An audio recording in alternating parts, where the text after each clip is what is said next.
Assalamualaikum warahmatullahi wabarakatuh. Bismillahirrahmanirrahim. Hamdan wa thana'an laka ya Allah, salatan wa salaman laka ya Habiballah wa ala alika wa ashabika ya khaira khalqillah.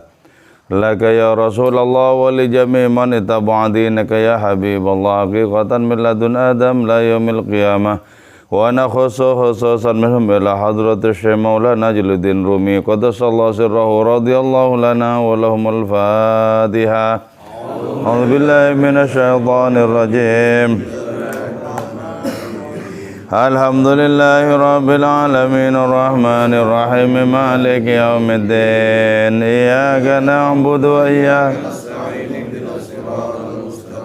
Siratal ladzina an'amta 'alaihim ghairil maghdubi 'alaihim waladdallin. Amin. Litaqarrubina ila Allah ta'ala limuhabbatina ila Rasulillah sallallahu alaihi wasallam. Lisalamatina fid dini wad dunya wal akhirah, liqada'i duyunina liqada'i hajatina min hawaijid dunya wal akhirah, litaysiri arzaqina halalan thayyiban mubarakan katsiran wasa'a, لصحة أجسادنا وقلوبنا، لشفاء أمراضنا ظاهرا وباطنا، لدفع البلايا والمحن والفتن والأمراض رزقا ولمنافعنا لمصالحنا لأهل بيتنا وأولادنا وذرياتنا وجوارنا وأصدقائنا وجميع المسلمين والمسلمات والمؤمنين والمؤمنات الأحياء منهم والأموات، والأعز الإسلام والمسلمين بجودك يا الله، بشفاعة نبيك يا الله، ببركة أوليائك يا الله، وبأسرار الفاتحة. بسم الله الرحمن الرحيم. الحمد لله رب العالمين الرحمن الرحيم مالك يوم الدين.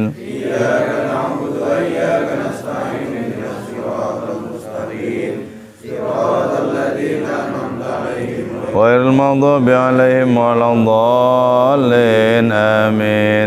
قال المصنف رحمه الله تعالى ونفعنا بعلومه وأمدنا بأسراره وفاض علينا من بركاته وبكم آمين. بسم الله الرحمن الرحيم. Wa ibda'uhu, adapun menampakkannya itu Allah laka kepadamu qalilan, dalam keadaan jumlah yang sedikit, karena ada itu ibdahu nasran, ialah pertolongan. Faqad kana, maka sungguh telah ada al-haqqu, siapa Allah yang maha benar, rafiqan, ialah kawan, wa mualliman, dan pengajar, litariqi, bagi adanya jalan rohani. Pas di perang Hunain itu, tentara yang banyak oleh Allah diperlihatkan hanya segelintir orang. Jadi jumlah yang banyak, kelihatannya di penglihatan Nabi itu sedikit. Jadi oleh Allah Ta'ala tentara yang banyak itu ditampakkan sebagai jumlah yang tidak banyak, yang cuma sedikit. Nah, itu tak lain adalah pertolongan. Jadi pertolongan Allah Ta'ala itu diantaranya melalui pintu penglihatan. Yang banyak kelihatan sedikit, yang berat kelihatan ringan. Nah, itu salah satu Allah Ta'ala menolong hamba-hambanya yang dikehendaki. Kalau kita termasuk orang yang ditolong di jalan rohani, maka adanya jerih payah yang sesungguhnya berat kelihatan kecil, sehingga kita menempuh jalan rohani itu dengan riang gembira. Tapi kalau kita tidak mendapatkan pertolongan, maka adanya tugas-tugas dan jerih payah di jalan rohani itu kelihatannya seperti gunung, sehingga kita mundur dulu sebelum mencoba. Itu tidak dapat pertolongan. Jadi karena itu bergegaslah kita untuk menjadi orang yang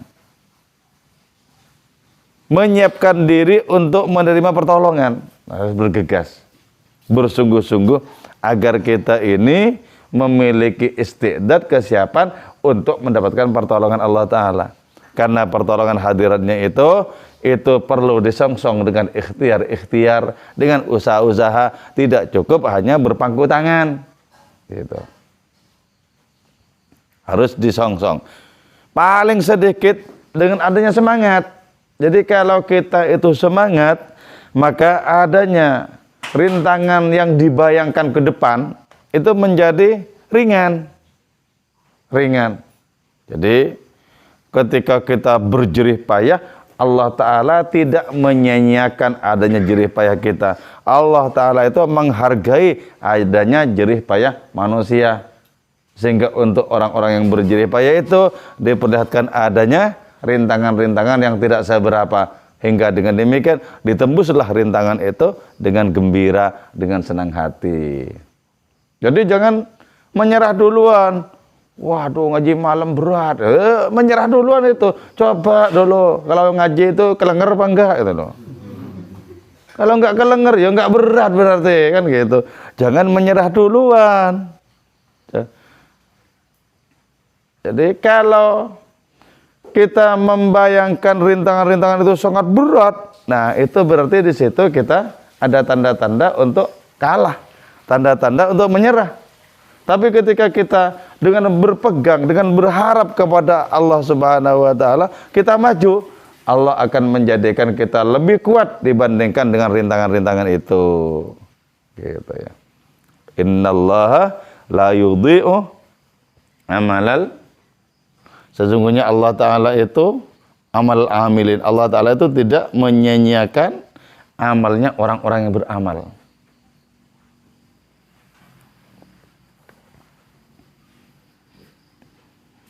Nah, di saat itu ya, Allah Ta'ala itu sebagai rafiq, sebagai kawan. Enak ya, ketika kita mau maju, kita bisa mendengarkan firman Allah. Maju terus, aku menjadi kawanmu. Wah, itu tidak mungkin terkalahkan itu.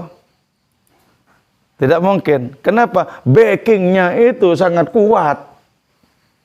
Banyak dalam sejarah bagaimana Raja Daud, Nabi Daud bersama bala tentaranya yang tidak seberapa bisa mengalahkan Raja Jalut yang gagah perkasa dengan bala tentaranya yang melimpah. Itu sedikit bisa mengalahkan yang banyak karena yang sedikit ditemani oleh Allah Ta'ala. Atau bagaimana umat Islam di perang Badar 313 berhadapan dengan 1000 lebih, menang yang 313 karena yang 1000 lebih itu diperlihatkan oleh Allah Ta'ala sepele, maju aja lah, berat saja kan gitu. Jadi Allah Ta'ala menjadi kawan, wa mu'alliman, Allah Ta'ala menjadi guru yang begitu penuh kasih sayang membimbing orang-orangnya, itu guru. Padahal ya begini, kalau Allah berkehendak untuk memenangkan kelompok tertentu ya, atau orang tertentu, sebenarnya bisa langsung menggunakan kun fayakunnya.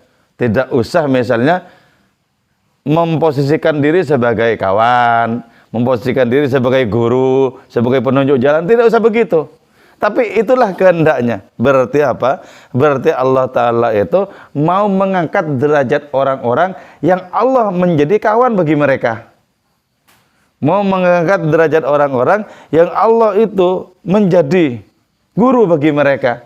Jadi diangkat dengan cara seperti itu. Betapa yang mutlak itu juga menempuh proses-proses demi menghargai manusia yang sangat membutuhkan proses itu. Walaupun Allah Ta'ala itu bisa dengan sekejap mata menghancurkan musuh-musuh, tapi itu tidak ditempuh. Untuk apa? Untuk mengangkat derajat manusia. Diangkat derajatnya. Sama kan ya? Allah Ta'ala bisa langsung mengangkat derajat bajingan, paling bajingan menjadi wali, itu bisa. Tanpa proses. Itu bisa. Tapi kehendaknya menempuh proses. Maka diajari sedikit-sedikit orang itu, diajari bab penyesalan, diajari bab pertaubatan, diajari bab tentang keinsafan dan lain semacamnya.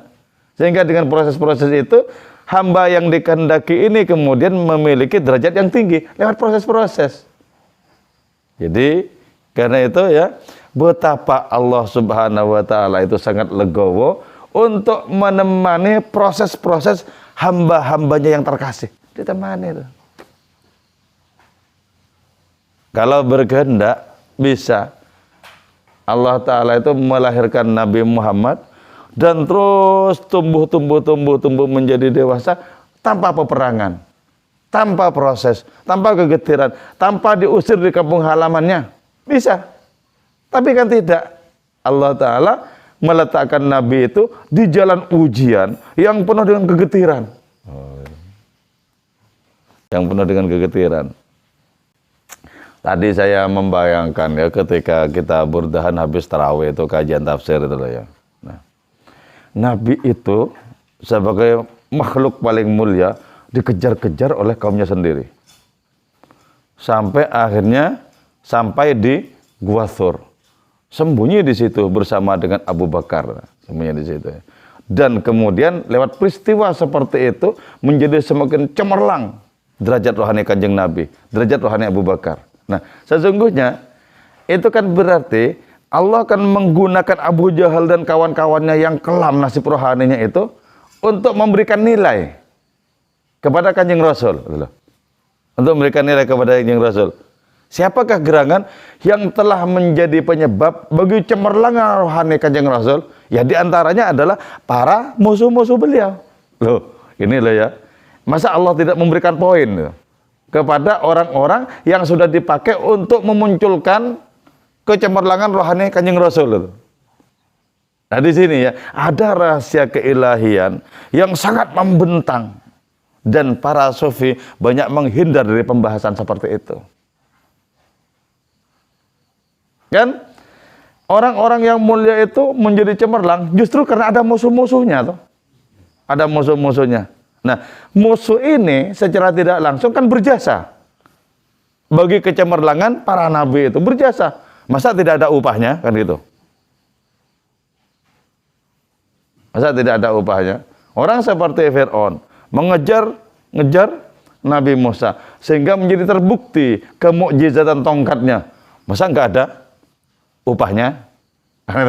Ini rahasia keilahian ini, rahasia keilahian yang tidak boleh terlampau dalam dan luas untuk dibahas.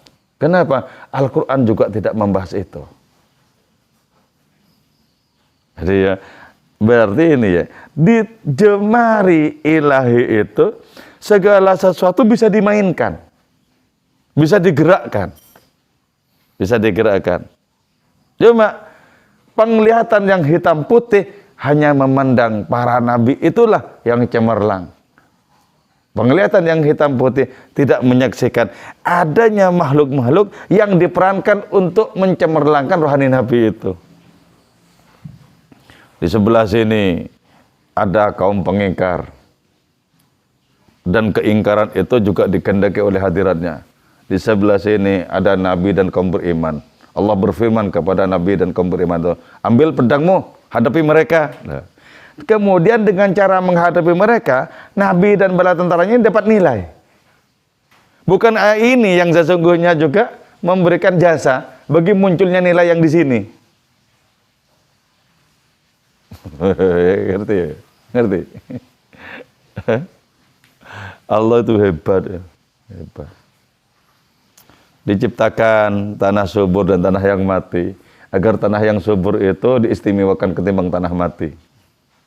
Tapi bukankah kalau tidak ada tanah mati, tanah subur itu tidak terpuji? Karena itu pandanglah Allah lewat berbagai macam perspektif. Karena itu di hadapan hadiratnya, pemberian hadiah-hadiah, kenaikan pangkat dan lain semacamnya, sama pentingnya dengan tiang gantungan, sama pentingnya dengan adanya penderitaan. Dengan demikian berarti betapa neraka itu sama pentingnya dengan surga. Pandanglah neraka itu sebagai puncak keadilannya. Nah, andaikan ada orang yang menerima langsung keadilannya itu, maka di saat itu keadilan yang paling getir itu pun juga berubah menjadi manis. Kalau ada orang, kata Ibn Arabi ya, ada orang yang meyakini bahwa tidak imannya itu, bahwa kafirnya itu kehendak Allah Ta'ala. Di saat itulah dia berubah menjadi beriman.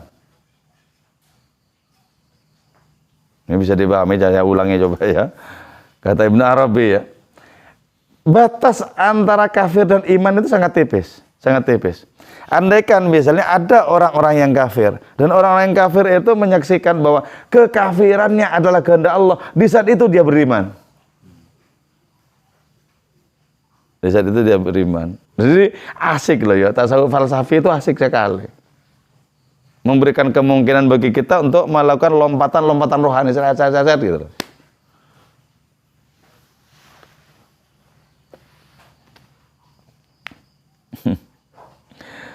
Orang berakal kemudian berandai-andai. Andaikan semua ini engkau seragamkan ya ilahi, dan semua orang-orang ini digiring ke surgamu. Andaikan tanpa harus berbelit-belit dengan pemeriksaan. Nah itu maunya Allah gitu loh. Proses-proses getir-getir itu kehendaknya Allah Ta'ala. Sehingga orang bisa belajar dari madrasah kegetiran. Iya toh Pak? Iya. Belajar dari madrasah kegetiran. Dari situ kemudian orang mengalami pendewasaan. Sebenarnya Allah bisa langsung mendewasakan tanpa proses gitu loh. Tapi kan kehendaknya seperti itu. Untuk apa? Untuk dipastikan bahwa Allah Ta'ala itu berkenan menjadi mitra bagi siapapun yang digarapnya menjadi mitra.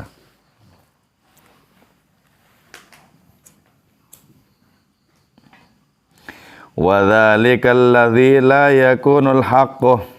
Adapun orang itu la yakunu yang tidak ada al-haqqu, siapa Tuhan yang Maha benar, zahiran ialah menolong, lahu bagi itu ladzi minadh-dhafri dari keberuntungan, wa lahu betapa malang dia in bada jika nampak, lahu bagi itu orang al-qittu apa kucing, asadan husuran sebagai harimau yang ganas.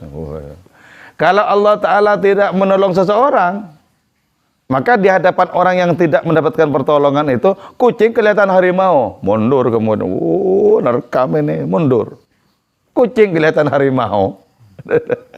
Itu tidak mendapatkan pertolongan Allah. Kalau mendapatkan pertolongan Allah, gunung itu kelihatan seperti kerikil. Cuman segituan. Saya daki, saya lampaui. Gitu. Jadi berarti apa? Berarti di sini yang terpenting itu adalah pertolongan Allah, bukan kecil besarnya rintangan. Yang terpenting itu pertolongan Allah Ta'ala. Kalau kita mendapatkan pertolongan, apapun persoalan-persoalan kita sepele.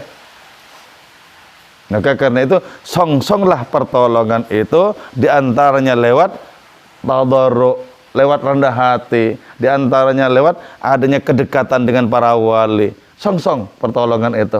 Karena Allah Subhanahu wa Ta'ala walaupun sangat kuasa memberikan pertolongan tanpa usaha, tapi kehendaknya itu agar kita berusaha gitu. Agar kita berjerih payah, bahkan kalau bisa sampai kita menemukan kehancuran di tengah jalan. Ketika kita menemukan kehancuran di tengah jalan, Allah akan membangkitkan kita dengan selera yang baru.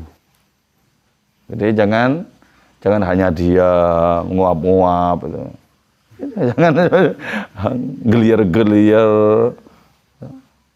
Jangan hanya dia. Lakukan ikhtiar-ikhtiar. Lakukan ikhtiar-ikhtiar. Allah Ta'ala senang terhadap orang-orang yang bersungguh-sungguh dan berikhtiar itu senang.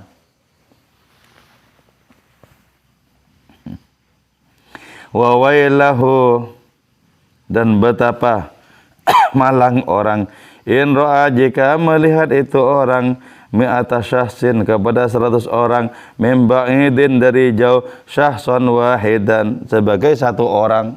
Jadi ya, ada kalanya begini ya.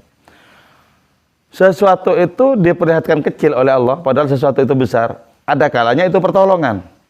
Tapi juga sesuatu yang kecil, ya sesuatu yang besar diperlihatkan kecil oleh Allah Ta'ala, ada kalanya itu adalah malapetaka loh. Jadi tidak semua yang diperlihatkan kecil itu merupakan wujud dari pertolongan Allah Ta'ala kepada sesuatu yang kelihatan kecil. Tidak. Ada kalanya kebalikannya. Ada kalanya kebalikannya. Sehingga ketika yang terjadi kebalikannya, sesuatu yang besar kelihatan kecil, maka orang ini meremehkan itu. Kemudian dengan bodohnya maju hanya untuk kalah. Itulah. Jadi ada kalanya Allah Ta'ala menolong dengan memperlihatkan yang besar menjadi kecil, jumlah yang banyak menjadi sedikit. Ada kalanya juga Allah Ta'ala itu menghendaki hancurnya seseorang karena orang itu menyaksikan yang besar berubah jadi kecil dan menyaksikan yang banyak berubah menjadi sedikit. Boleh jadi itu jalan malapetaka itu.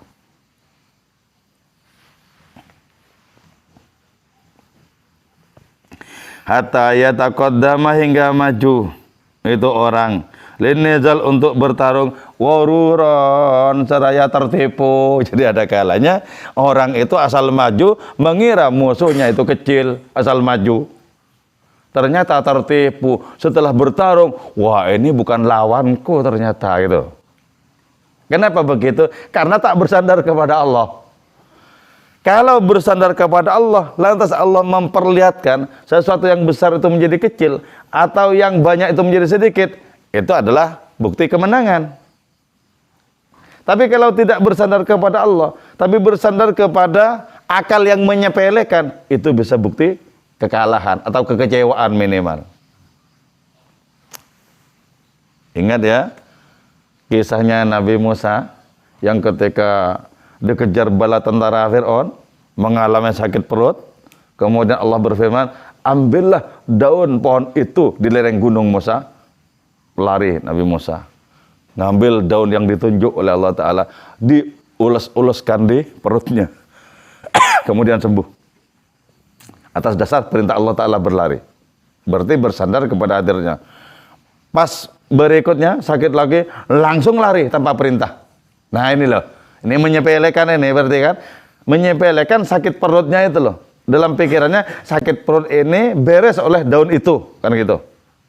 Ya nggak sembuh. Ketika berkeluh kesah kepada Allah Ta'ala, ya Allah kok tidak sembuh? Siapa yang nyuruh?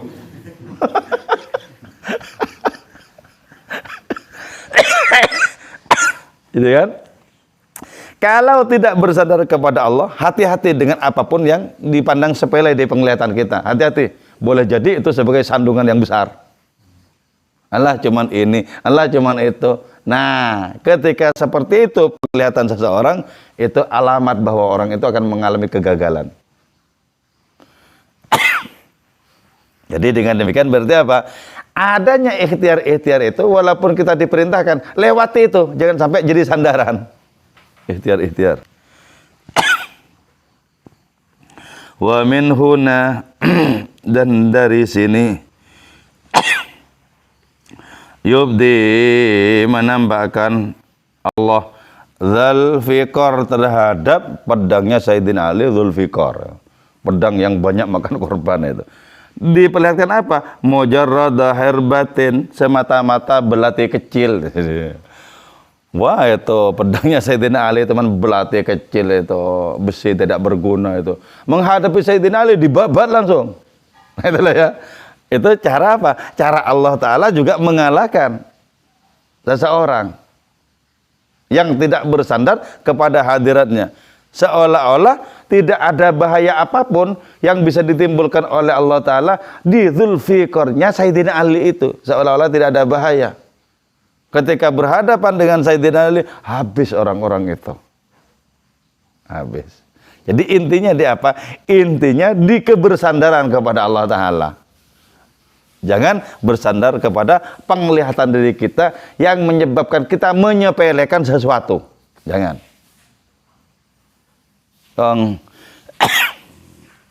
Bahkan ketika seekor nyamuk pun dikasih keberanian oleh Allah Ta'ala, itu menyerang Raja Namrud sampai mati loh. Nyamuk itu, seekor nyamuk. Tapi dikasih keberanian, diperintahkan oleh Allah Ta'ala, berangkat kamu kemana ya Allah? Masuk di hidungnya Namrud sana.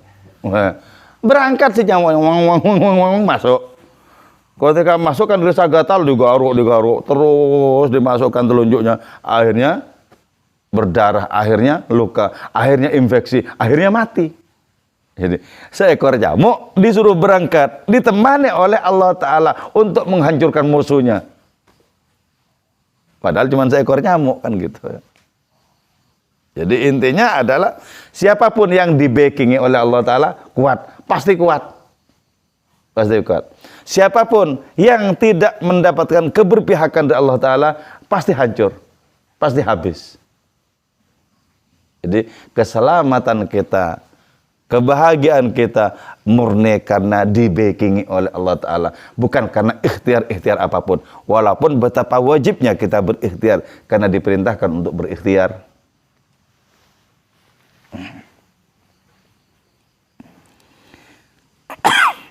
Wa min huna, dan dari sini juga yubdi menambahkan Allah al-ahsadal husor, al-hasadal hasur, terhadap adanya harimau yang ganas kalkiti seperti kucing. Jadi ada kalanya ya harimau kelihatan seperti kucing itu merupakan pintu pertolongan dari Allah Ta'ala. Ada kalanya harimau seperti kucing untuk menghancurkan orang yang menyaksikan. Padahal ya kasusnya itu kan sama. Harimau seperti kucing. Tapi bagi orang pertama dalam rangka mendapatkan pertolongan Allah Ta'ala. Sehingga maju berhadapan dengan harimau yang kelihatan kucing itu. Tapi yang kedua, harimau seperti kucing justru untuk menghancurkan orang yang menyaksikan harimau seperti kucing itu. Jadi menyepelekan, ternyata kucing itu bisa melabrak dan memberikan bahaya Allah Ta'ala lewat kucing itu. Bisa. Jadi karena itu kita mesti apa? Mesti nyambung terus dengan Allah Ta'ala. Kita mesti mengandalkan terus hadiratnya. Agar kita tidak mengalami kehancuran, tidak dipermalukan dan lain semacamnya ketika kita berhadapan dengan apapun di dalam kehidupan ini. Jadi sekecil apapun rintangan jangan sepelekan dan jangan kita hadapi dengan kekuatan kita. Hadapilah dengan kekuatan Allah Ta'ala.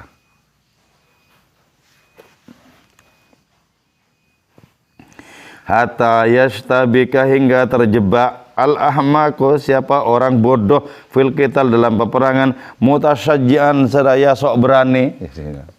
Akhirnya ya orang-orang bodoh itu terjebak dengan penglihatannya. Ayo maju, maju, maju. Maju, cuma peperangan kecil-kecilan begini kok. Setelah maju hancur langsung. Kenapa? Terjebak dengan penglihatannya. Jadi penglihatan kita itu bisa menipu, bisa juga menjadi sarana pertolongan dari Allah Ta'ala untuk kita terima. Bisa. Ini seperti pedang bermata dua. Fayadhfaru bihim, maka memberikan keuntungan Allah bihim terhadap mereka, bainama khalibihi, di antara taring-taringnya itu, istibak itu keterjebakan, bihadil hila, dengan adanya tipu daya ini. Jadi Allah memberikan keberuntungan ya kepada para peserta perang Badar. Padahal di saat itu begitu disepelekan umat Islam karena tidak memiliki perlengkapan perang yang mencukupi dan orangnya masih sedikit. Itu berarti cara Allah Ta'ala untuk memberikan keberuntungan di satu sisi kepada tentara Islam, di sisi yang lain untuk memberikan kehancuran kepada tentara-tentara musuh itu. Wa hatta ya'tiya, hingga datang ulaikal hamqa, orang-orang bodoh itu, bi'aqdamihim, dengan kaki-kaki mereka, nahwal jahim, terhadap arah neraka jahim. Karena neraka itu dianggap sepele, maka kemudian dituruti saja keinginan mereka bersenang-senang, walaupun itu akan mengantarkannya ke neraka. Jadi karena itu hati-hati, nggak bisa dijadikan guyonan. Enak di neraka, wong banyak artis kok di situ. Nggak bisa itu. Nanti kalau betul-betul senang mengerjakan keburukan, ditarik ke sana, nggak bisa selamat loh. Kalau tidak kena pertolongan Allah, jangan dibikin gurauan itu. Dikira enak ya, dikira enak. Nah, artisnya waktu itu berupa paling buruk kok. Gimana enak?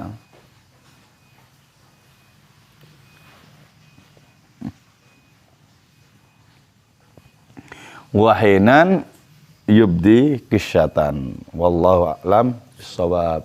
Moga-moga perjumpaan kita ini, majelis kita ini senantiasa menjadi wasilah bagi kita untuk mendapatkan kemanfaatan dan keberkahan. Moga-moga Allah menolong kita, mengangkat derajat kita, menjadikan kita sebagai pemenang di hadapan rintangan-rintangannya. Moga-moga sisa umur kita semakin bermartabat di hadapan Allah Subhanahu wa taala dan semakin berguna bagi kehidupan sesama. Moga-moga anak cucu keturunan kita menjadi orang-orang bertakwa kepada hadiratnya dan mengikuti akhlak Kanjeng Rasul Muhammad sallallahu alaihi wasallam. Moga-moga kita senantiasa dianugerahi kesehatan, keafiatan, diberikan panjang umur oleh Allah Subhanahu wa taala, dijauhkan dari berbagai macam bencana dan malapetaka, dijauhkan dari berbagai macam penyakit yang sulit obatnya. Moga-moga negeri kita ini senantiasa dilindungi dari berbagai macam kehancuran, friksi, pertikaian dan lain semacamnya. Wallahu a'lam bishawab. Wal afwa minkum. Wassalamualaikum warahmatullahi wabarakatuh. Maulaya salli wa sallim daiman